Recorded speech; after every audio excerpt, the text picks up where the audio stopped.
Les Seahawks, on s'inquiète quand? On va se poser la question sur ce podcast où on va parler notamment de la défense des Seahawks. Spoiler, ça va pas. Il y a des problèmes dans le secondary, il y a des problèmes de pass rush, problèmes de talent, on va parler du GM John Schneider, problèmes de coaching, on va parler de Pete Carroll également. Il y a eu des additions avec l'arrivée de Carlos Dunlap, le retour de Jamal Adams qui est arrivé en trade. On va évoquer un peu tout ça, faire une espèce de petite tambouille et de se poser la question de est-ce qu'il faut s'inquiéter pour ces Seahawks qui restent quand même sur deux défaites consécutives. La dernière contre les Rams, la semaine précédente contre les Bills. Ça va pas fort en ce moment à Seattle. Par où commencer? La défense des Seahawks, il faut se le dire, est une des pires défenses de la NFL cette année, voire la pire défense de la NFL cette année en concurrence bien sûr avec celle des Cowboys, hein, qui est tout simplement dégueulasse. Big up à Mike Nolan. Big up aussi à Jerry Jones, hein, encore un bon taf de GM de la part de Jerry Jones. Mais on va pas trop parler des Cowboys, là on se focus sur les Seahawks. Alors cette défense est quand même sur un rythme incroyable parce qu'elle est tout simplement en train de battre le record de yards concédés sur une saison en NFL, record all-time, hein. C'est-à-dire qu'on parle quand même de toute l'histoire de la NFL. Alors oui, la ligue a un peu évolué. Aujourd'hui, il y a beaucoup plus de passes, donc beaucoup plus de yards, etc. Pour les attaques. Les règles sont favorables aux attaques. C'est quand même historique ce qu'ils sont en train de faire, mais historique dans le mauvais sens. Problème dans le secondary. On attaque tout de suite parce que c'est le sujet du moment du côté de Seattle. Le backfield qui donc concède des yards à gogo. Ce backfield, étonnamment, il a du talent. Il y a des noms. Il y a des noms. Il y a Shaquille Griffin qui sort d'une saison Pro Bowl l'année dernière. Quinton Dunbar, hein, qui est un très bon corner, qui jouait aux Redskins, qu'on appelle maintenant la football team de Washington. Très bon corner également. Quandre Dix, ils ont acquis en free agency, hein, le safety également d'un bon niveau. Donc il y a du monde. Le tout, bien sûr, est précédé juste avant le secondary. Il y a évidemment la ligne des linebackers. Donc là, c'est quand même top niveau parce qu'il y a KJ Wright et Bobby Wagner. Donc on est sur là la crème de la crème des linebackers. Le problème n'est pas vraiment là. Donc le secondary concède énormément de yards. Pourquoi? J'ai pas forcément envie de pointer du doigt tout de suite les joueurs. Je pense que la faute en revient en partie à Pete Carroll. Faut savoir que Pete Carroll, quand il débarque donc en NFL pour la deuxième fois, hein, puisque c'est pas son premier job de head coach, les Seahawks. Mais Pete Carroll donc débarque chez les Seahawks et va construire avec John Schneider, le GM, une défense absolument incroyable, une défense all-time, une des meilleures défenses de l'histoire de la NFL. Certains disent la meilleure parce que forcément c'est compliqué d'aller chercher les chiffres des Bears de 85 dans une ligue où maintenant si tu passes à 3 milliards en saison pour un quarterback, bah, c'est limite average. Mais bien sûr, bah, je parle de la Legion of Boom, hein, qui était emmenée par des joueurs de talent. Il y avait bien sûr Cam Chancellor, box safety. Le tout était managé derrière par Earl Thomas, qui était à son top à l'époque. Richard Sherman, évidemment, lockdown corner, le meilleur corner des années 2010, tout simplement. First ballot Hall of Famer. Je pense que Cam Chancellor sera également Hall of Famer, que Earl Thomas sera Hall of Famer, Bobby Wagner Hall of Famer. Enfin, on est quand même sur une défense all-time de chez all-time.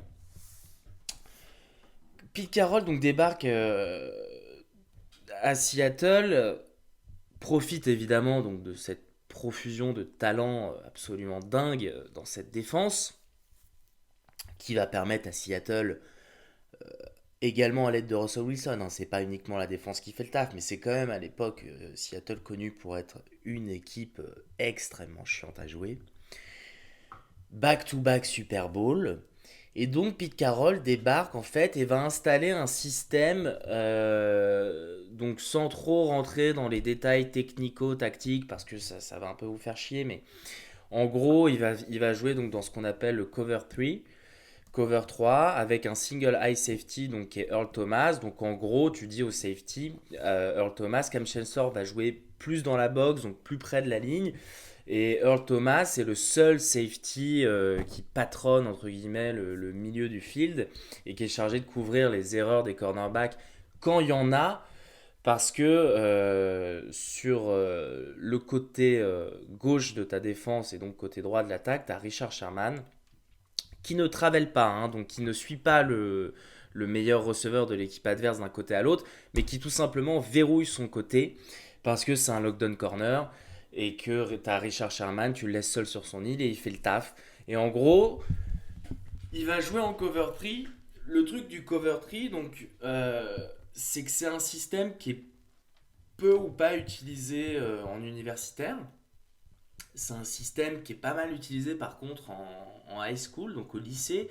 Donc c'est assez novateur quand Pete Carroll déboule en NFL et commence à installer un cover 3 avec un single high safety Earl Thomas, et qui demande à ses corners de jouer en man-to-man coverage. C'est super novateur. Les coordinateurs offensifs ont vraiment du mal à s'adapter en face. Et puis bon, ils bénéficient quand même du talent de ces joueurs qui sont tous top 3, top 5 à leur poste, globalement. C'est une défense vraiment incroyable. Le truc, c'est que Pete Carroll, il n'a pas changé de schéma, en fait, depuis globalement 8 piges. Alors, c'est pas une critique, je suis pas pour que... je suis pas pour le changement juste pour le changement. Mais il se trouve que les coordinateurs offensifs, ça fait 8 ans qu'ils peuvent étudier, qu'ils ont des tapes sur comment Pete Carroll fait défendre sa défense, sachant que Pete Carroll est un coach défensif, hein, qui vient de USC à la base, en universitaire, qui a eu beaucoup de succès là-bas. Ils ont des tapes donc de 8 piges de comment, de quel schéma il met en place pour sa défense, et forcément les coordinateurs offensifs en face se sont adaptés. Et maintenant ils savent un peu comment attaquer cette défense. Donc je pense qu'une des clés pour cette défense des Seahawks, qui, on le répète, est quand même sur des bases historiques sur le secondary, mais dans le mauvais sens du terme, hein, en termes de yards concédés, c'est terrible. Alors, en termes de tackle, en termes donc de plaquage, ils ont plutôt des bonnes stats, mais comme disait Akib Talib, excellent corner lui aussi des années 2010, qui maintenant est au commentaire, je sais plus s'il est chez Fox ou CBS, mais qui disait je veux pas que mes corners apparaissent dans les stats de tackling, quoi.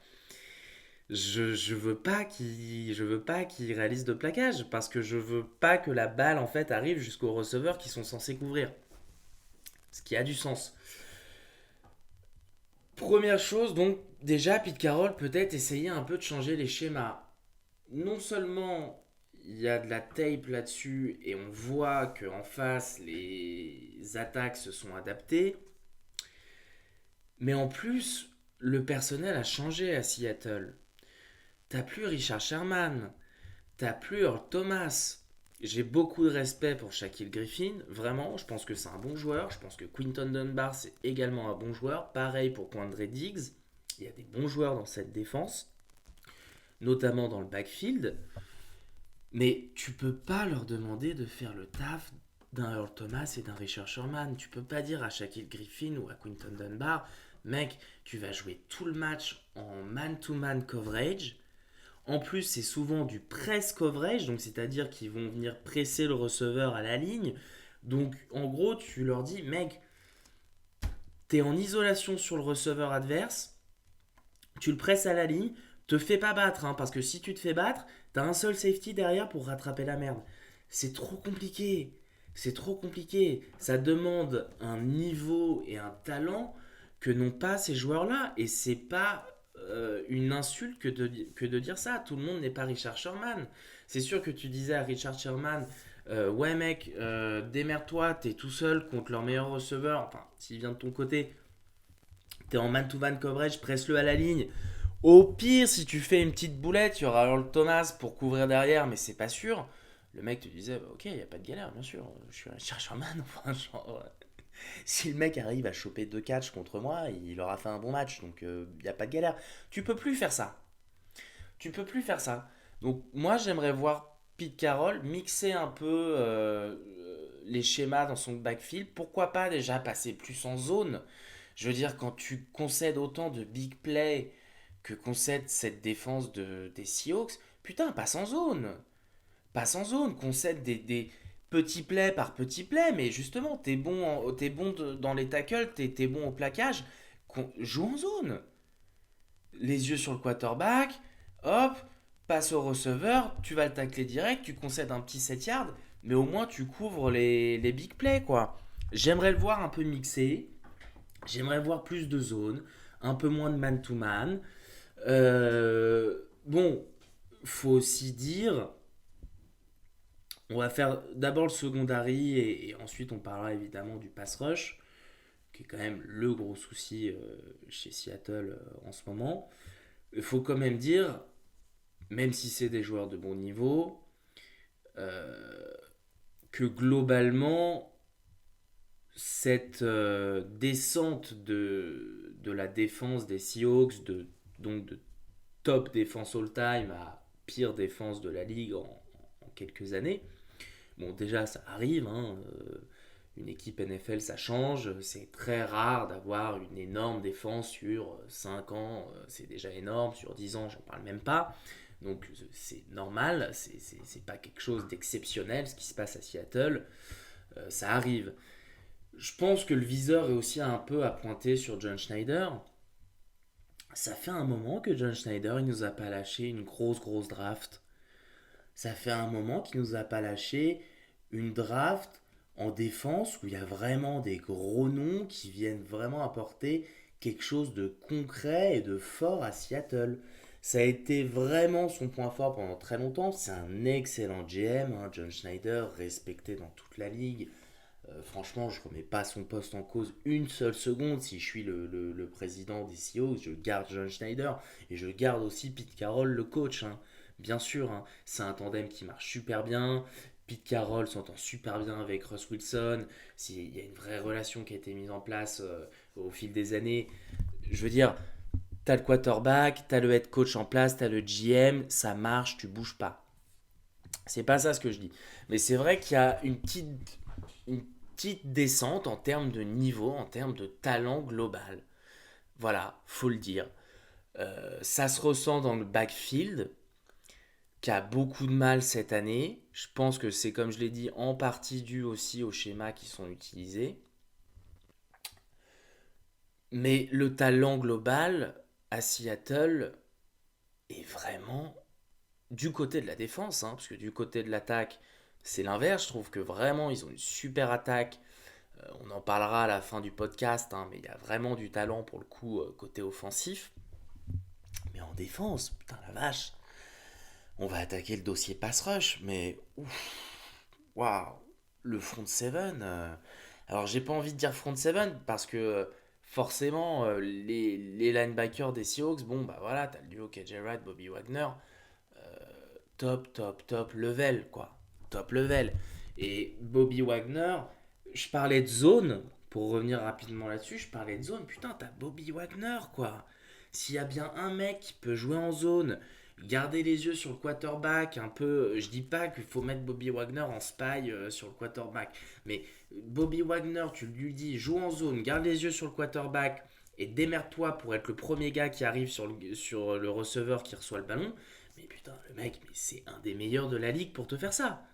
C'est un des meilleurs linebackers pour drop dans le coverage, suivre le quarterback des yeux, il se fera pas avoir, partir du bon côté et aller chercher le receveur. Donc t'as cette pièce-là aussi à jouer. T'as cette pièce-là aussi à jouer. Je pense vraiment qu'il devrait plus jouer en zone. Pour partir sur le pass rush, il est inexistant. Il est inexistant. C'est hallucinant. C'est vraiment, je me faisais la réflexion de toute façon depuis le début d'année. Enfin, les Seahawks, 25 points concédés contre les Falcons, 30 contre les Patriots, 31 contre les Cowboys, 23 contre les Dolphins, 26 contre les Vikings, 37 contre les Cardinals, 27 contre les Niners blessés, 44 contre les Bills, et bon là, 23 contre les Rams, c'est limite une perf. Enfin, je vous rassure, Jared Goff, il s'est régalé. J'ai noté, pour tout vous dire, quand je regarde les matchs, donc j'ai toujours mon petit fichier notes à côté pour noter les petits trucs intéressants qui se passent. À un moment donné, j'ai noté incroyable en majuscule un sac pour les Seahawks. C'est-à-dire que quand les mecs ils arrivent à sac le quarterback, c'est un événement. C'est une breaking news. Il y a zéro pénétration. Zéro pénétration. C'est fou. Les deux touchdowns des Rams, les deux premiers touchdowns des Rams sur des runs, mais c'est des walk-in. C'est des putains de walk-in. Le mec, il marche jusqu'à la end zone, touchdown. Il y a zéro pénétration. Franchement, allez voir les highlights du match sur les touchdowns de Darrell Anderson. Mais c'est hallucinant, quoi. Il y a pas un lineman défensif qui bat le lineman offensif des Rams. Il n'y a pas un mec qui gagne son duel. C'est fou. Hallucinant. Zéro pass rush. Ça, c'est comme ça depuis le début de saison. Et pour le coup, j'en veux pas à Pete Carroll, mais John Schneider, putain, mec, genre, ramène du talent, quoi. T'as Russell Wilson dans son prime, et c'est cette défense que tu lui fournis. Putain, c'est trop dur, quoi. La ligne défensive des Seahawks. Alors, il y a Bruce Irvin qui est là, ok, vétéran. Putain, j'aime bien l'ami Bruce. Il est plus du tout au niveau qui a été le sien à une époque, hein, qui a été plutôt bon, voire très bon. Je pense qu'il a été pro bowler, Bruce Irvin. Peut-être une ou deux fois, c'est à vérifier. Mais ça a été un bon joueur. Maintenant, putain, il a plus le niveau, quoi. Il a plus le niveau, Bruce Irvin, faut pas déconner. T'as Mayoa, ok, pas mal, franchement, pas ouf du tout, quoi. Vraiment. Et derrière, c'est des inconnus, hein, les gars. Il y a une absence de talent sur cette ligne défensive des Seahawks, et c'est en plus un trend qui avait déjà commencé l'année dernière, où on se posait déjà des questions sur la ligne défensive, et John Schneider a pas fait le taf à l'intersaison pour renforcer ça. Ils avaient Jadeveon Clowney l'année dernière, qui, malgré des stats en termes de sacs pas forcément élevés, on le sait, Clooney, c'est vraiment un disrupteur, comme on dit. C'est un mec qui va avoir beaucoup de pression. Le nombre de pressions qu'il a sur les quarterbacks est très élevé, donc c'est vraiment un mec qui va affecter le plan de jeu adverse. Même si ça se voit pas forcément en termes de sacs, il a des sacs, Jadeveon Clowney, mais enfin il n'a jamais tapé une saison à 15 sacs, à 16 sacs, 17 sacs, comme on peut voir des Chandler Jones par exemple le faire ou des Aaron Donald. Mais tout ça pour dire que c'est un vrai souci. Ils perdent Clooney, ils le remplacent par personne. Ils envoient une ligne défensive au combat d'une faiblesse affolante. Je suis désolé, là la faute est sur le GM. Alors, c'est bon, on a refait le portrait de John Schneider, hein. Je l'ai dit en préambule parce que je veux pas non plus qu'on pense l'inverse. C'est un très bon GM pour moi. Voilà. Juste, ça fait quelques années qu'il faut renforcer cette ligne défensive et qu'il ne le fait pas. Alors, trade deadline, ils sont allés chercher Carlos Dunlap. Bon, Carlos Dunlap. Donc Carlos Dunlap, vétéran, respecté dans toute la ligue, gros bosseur, un mec à l'éthique irréprochable. Je crois que c'est le leader all-time en termes de sacs chez les Bengals, hein. Il a fait toute sa carrière chez les Bengals, drafté en 2010, il me semble, ouais, je crois, deuxième round, ça c'est sûr. 2010 ou 2012, je sais plus. 82 sacs en carrière, c'est quand même pas rien, hein. C'est un bon pass rusher de la ligue. Carlos Dunlap, ils sont allés le chercher pour un. Donc c'est un trade. En échange, les Seahawks ont donné un lineman offensif backup et un pick du 7ème round. Donc il y a une raison pour laquelle tu arrives à choper Carlos Dunlap contre un pick du 7ème round et un Twix. C'est que le mec n'est plus du tout au niveau qui a été le sien. Il y a aussi le fait qu'il était en embrouille avec le management et les coachs des Bengals, parce que ça se passait pas bien sur les dernières saisons avec Zach Taylor, il était beaucoup moins utilisé, donc ça a sans doute joué. Mais enfin, Carlos Dunlap, il est plus du tout au niveau qui était le sien. Je suis un peu médisant parce que pour le coup, bah, il a chopé son petit sac contre les Rams, donc c'est c'est déjà pas mal, c'est un bon début en tout cas, c'est une bonne chose. Quoi qu'il arrive, ajouter Carlos Dunlap à cette ligne défensive, ça ne peut être que du positif, c'est du plus. C'est pas à mettre dans la catégorie des moins, c'est dans les plus, c'est du positif. Il va t'apporter quelques sacs, il va forcément générer quelques pressions, quelques pénétrations. C'est une bonne addition. Ok, maintenant, putain, je comprends pas. Yannick Ngakoue, les gars. Yannick Ngakoue qui part chez les Ravens. Putain, il y a Yannick Ngakoue qui est dispo à la trade deadline. T'es les Seahawks, t'as zéro pénétration. Toute la ligue est au courant que ta défense est horrible, notamment en termes de talent, plus dans le pass rush que dans le backfield. Tu vas pas chercher Yannick Ngakoue. Zéro rumeur. J'ai vu zéro rumeur dessus, quoi. Rien. C'est incroyable. Je veux dire, Yannick Ngakoue, pour le coup, pass rusher, wow, top niveau, attention, qui a déjà prouvé dans les années précédentes sa valeur, qui est dans la force de l'âge, pardon, qui va entamer son prime. Il a pas, c'est pas Carlos Dunlap, il a pas 32 ans, Yannick Ngakoue. Et pour le coup, il va t'en générer de la pénétration, il va aller en chercher des sacs. J'ai pas compris, ils ont pas bougé dessus. Bon, on se retrouve avec une ligne défensive très faible en termes de talent. Quoi qu'on dise, très faible. Il y a le retour de Jamal Adams. On va s'attarder sur Jamal Adams. Jamal Adams, pur talent. Je pense qu'il devient instantanément le meilleur joueur en termes de talent dans la défense des Seahawks. Donc Jamal Adams, que les Seahawks sont allés chercher en trade avec les Jets, qui jouait pas parce qu'il était blessé, donc sur le début de saison. Excellent safety, qui n'était pas content de sa situation aux Jets. On peut le comprendre, hein. Je pense que personne n'est content de jouer pour les Jets à l'heure actuelle. Je sais même pas si j'ai envie de faire un podcast sur les Jets, tellement ce serait négatif. Qu'est-ce qu'il y a de bien à dire sur les Jets? Qui vont choper le premier pick à la prochaine draft et que ça va peut-être les relancer. Ils seraient capables de bousiller Trevor Lawrence, qui est le top prospect de la prochaine draft. Les Jets, c'est pas le sujet, mais top, top, top, top joueur, vraiment. Top 3 safety, top 5, ça dépend un peu des goûts et des couleurs. C'est vrai qu'il y a Derwin James qui est quand même là-dedans, mais bon, il est blessé depuis 2 saisons. Bon, c'est pas le débat. Très, très bon safety. Plus un box safety qu'autre chose, hein, donc Jamal Adams, c'est un mec qui aime bien les rush le quarterback, pas que sur des blitz, pas que sur des package blitz. C'est pas forcément un mec. Alors attention, c'est un safety, donc le mec en termes de coverage, il sait quand même un peu gérer, faut pas déconner. Il sait couvrir un mec. Maintenant, Jamal Adams, tu le prends aussi pour ajouter un peu d'impulsion dans ton pass rush, parce que c'est quelque chose qu'il sait faire. D'ailleurs, il a commencé dès ce week-end, boum, 2 sacks contre les Rams.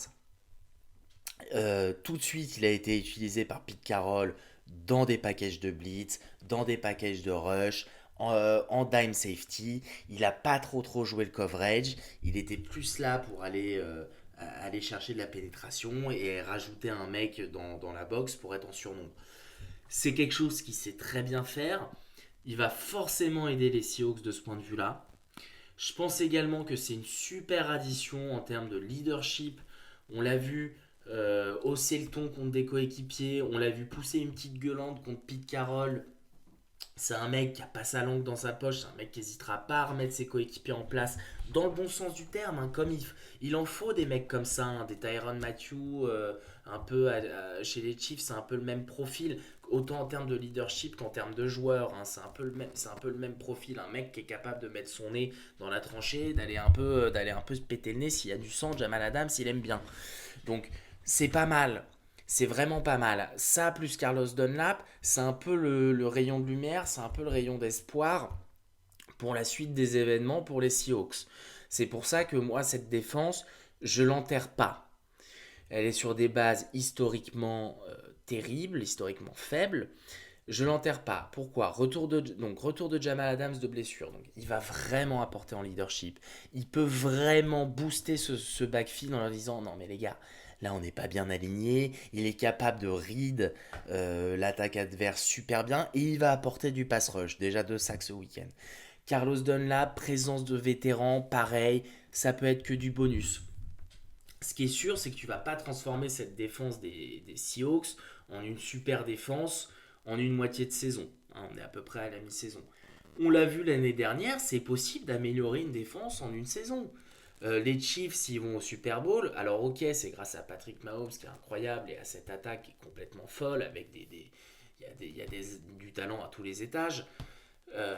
Mais c'est aussi parce que Spagnuolo, le coordinateur défensif, Steve Spagnuolo, a réussi à faire passer la défense des Chiefs d'une des pires défenses de la ligue à une défense average, voire très bonne sur le run qu'ils ont eu en playoff. Donc c'est possible. Et Pete Carroll, il sait coacher les mecs. Donc il peut coacher ce secondary qui a du talent. Et il peut se démerder avec l'addition de Carlos Dunlap et Jamal Adams pour créer un semblant de pass rush, se démerder en tout cas pour qu'il y ait un peu plus de pression sur le quarterback adverse. Parce que là, à l'heure actuelle, là, j'ai un peu établi, entre guillemets, le scénario idéal. Mais à l'heure actuelle, c'est terrible. C'est très compliqué et ça va être très compliqué pour les Seahawks d'avancer comme ça. Je prends juste le match de ce week-end.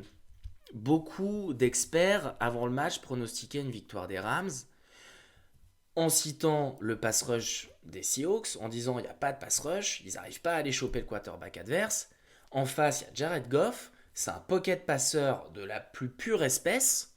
Mais putain, tu laisses à Jared Goff 5-6 secondes pour gérer la pocket tranquille, sans pression, passer de read en read sur la défense et ensuite délivrer une balle avec une précision. On connaît la précision de Jared Goff, c'est un de ses points forts. Il lance, je trouve, également une des plus belles deep balls de la ligue. Mais tu lui laisses 6 secondes, 6, 7, parfois 8, même 6 secondes pour analyser la défense adverse. Mais le mec, il va te torturer pendant tout le match. Et c'est ce qu'il a fait. Il s'est régalé, Jared Goff, ce week-end. Il s'est régalé. En termes de touchdown, ils sont plutôt passés par le run quand ils sont arrivés dans la red zone, à moins de 20 yards. Mais sinon, Jared Goff, regardez sa statline, il s'est régalé. Plus de 300 yards, un taux de completion absolument incroyable. Enfin, le mec, franchement, il a dealé, mais à droite, à gauche, pendant toute la journée. C'était régalade pour lui.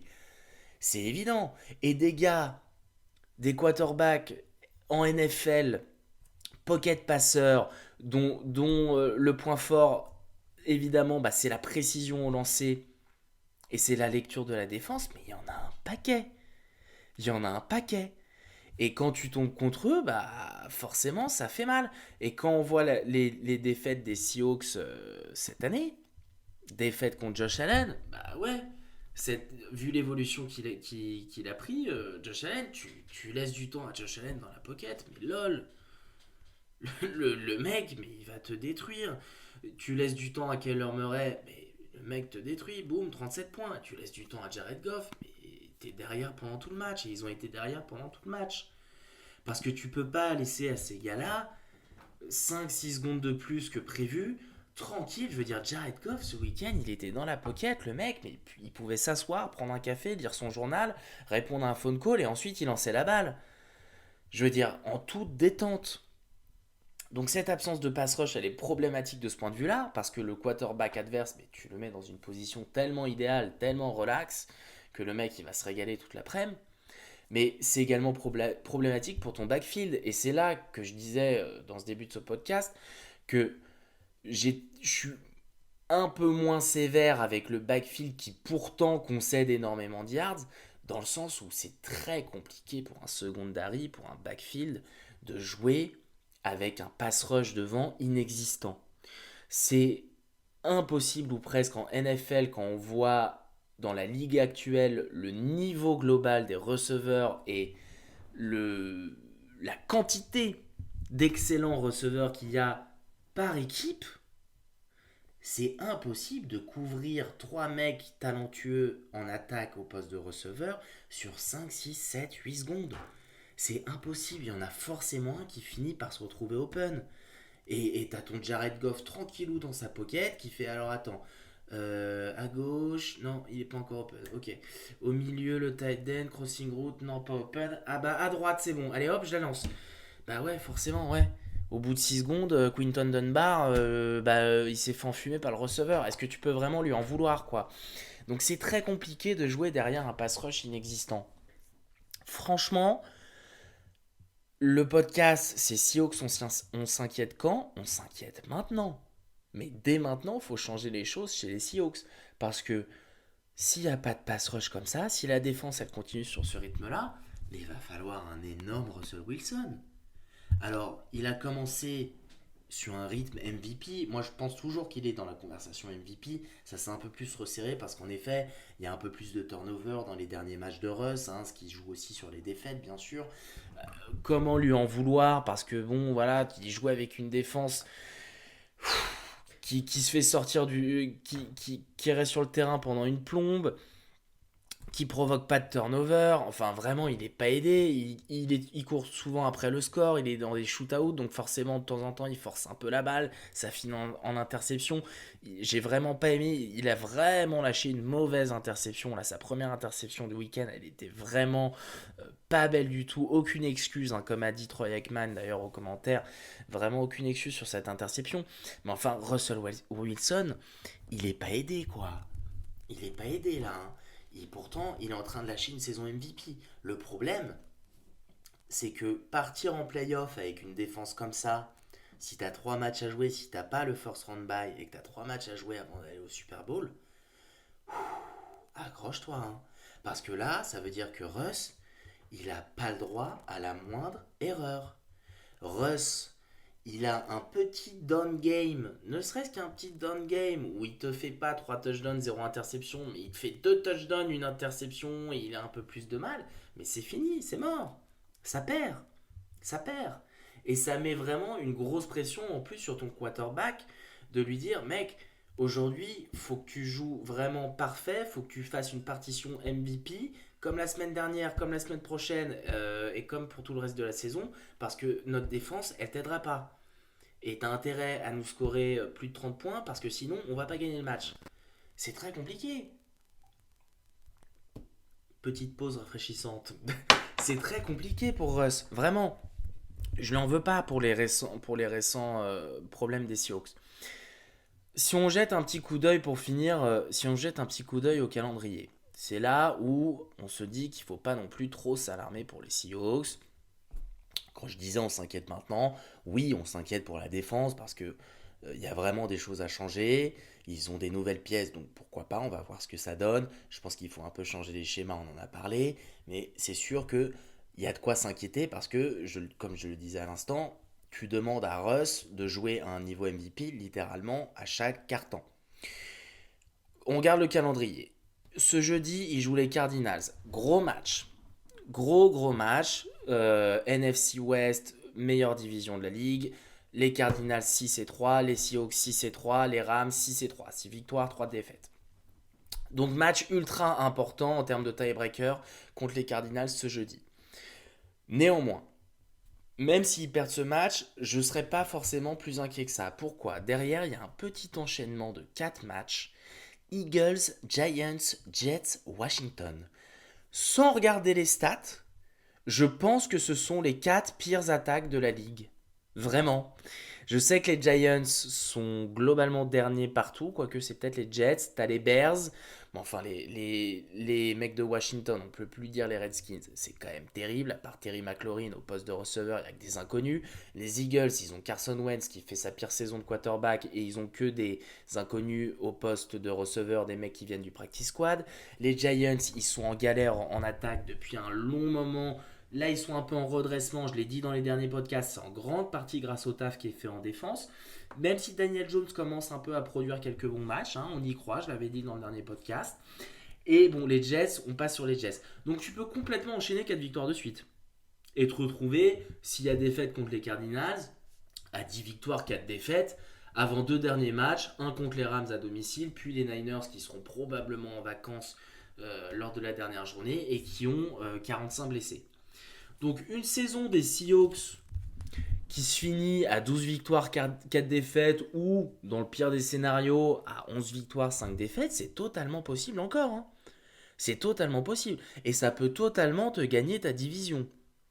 Parce que les Cardinals et les Rams vont se jouer entre eux, parce que les Niners, faut quand même les taper mine d'eux, etc. Donc 12 victoires, 4 défaites ou même 11-5, ça peut te prendre la division. Et 12 victoires, 4 défaites, ça peut même te choper le first seed dans la conférence NFC.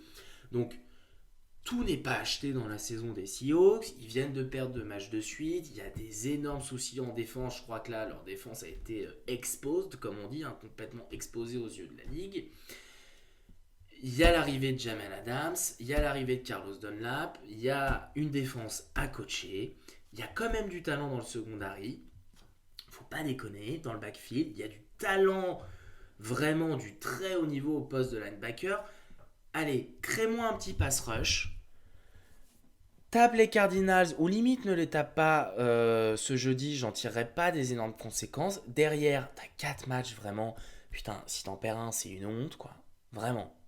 Même avec la défense actuelle, même si elle s'améliore pas, putain, Eagles, Giants, Jets, Washington, tu dois les prendre. Tu dois les prendre les 4 matchs. Peu importe s'il faut scorer 45 points, tu dois les prendre les 4 matchs. Vraiment. Même si Giants, la défense est un peu mieux, même si Washington, il y a le retour d'Alex Smith, on va en parler dans un autre podcast que je vais upload aujourd'hui. C'est vraiment la feel good story du moment. C'est le retour d'Alex Smith à un bon niveau et ça fait super plaisir. Tu dois les prendre. Et derrière, bon, bah, tu finis par 2 matchs de division contre les Rams et les Niners, tout est possible. Donc, t'as quand même pour toi d'avoir Pete Carroll qui est un très bon coach. T'as quand même pour toi d'avoir du talent dans cette défense, vraiment j'insiste. Et t'as pour toi d'avoir Russell Wilson. Et une super attaque. Je veux dire, DK Metcalf, il y a encore une semaine, on le comparait à Megatron, pour ceux qui sont plus à l'américaine. Donc Calvin Johnson, hein, le receveur mythique des Lions. Bon, moi je pense que la comparaison est un peu trop poussée, il faut se calmer, hein, il n'est pas encore au niveau de Calvin Johnson, mais enfin il explose cette année, il est à un super niveau. T'as Tyler Lockett qui est vraiment une assurance touriste, top receveur, un receveur numéro 1, vraiment dans n'importe quelle autre équipe, et qui là est un bis avec Metcalf, on va dire. Le poste de running back, ils ont eu une cargaison de blessures. Ça commence à revenir de blessures, hein. On attend le retour de Chris Carson. Là, ça devrait être imminent. Ça va leur faire du bien. La ligne offensive performe vraiment à un bon niveau, je trouve, notamment Jermaine Ifedi, mais il y a un bon niveau par rapport aux années précédentes. Ça fait vraiment plaisir parce que Russ est beaucoup mieux protégé. Je pense que c'est pas anodin aussi dans le fait que Russ lâche une saison MVP quand sa ligne offensive devient un peu meilleure. Donc vraiment, tu as une des top attaques de la NFL. T'as pas à t'en soucier. Et tout ça emmené par un top coach et un top quarterback, si ce n'est le meilleur joueur de la ligue, Russell Wilson. Putain, ta défense, elle est horrible, mais t'as juste besoin qu'elle soit. C'est même pas average, c'est juste genre 20e, 22e meilleure défense de la ligue, un peu en dessous d'average. Avec Jamal Adams, le leadership qu'il peut apporter, avec Carlos Dunlap, avec Bobby Wagner, putain, tu peux le faire. Tu peux le faire.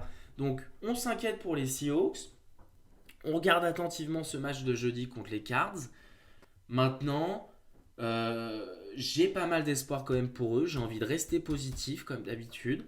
Et je pense que vraiment, cette défense peut s'améliorer. Et si elle s'améliore, alors là, attention, parce qu'on a un vrai gros contender pour le Super Bowl avec le niveau qu'a Russell Wilson cette année. Donc, on va regarder ça sur les prochains matchs. On aura un œil attentif sur la défense des Seahawks. Et puis voilà, on va voir comment ça va se passer pour eux. On reste positif, hein, la fanbase des Seahawks. Posez vos questions dans les commentaires. Et puis on se retrouve un peu plus tard dans la journée pour un autre podcast. Allez, ciao les gars!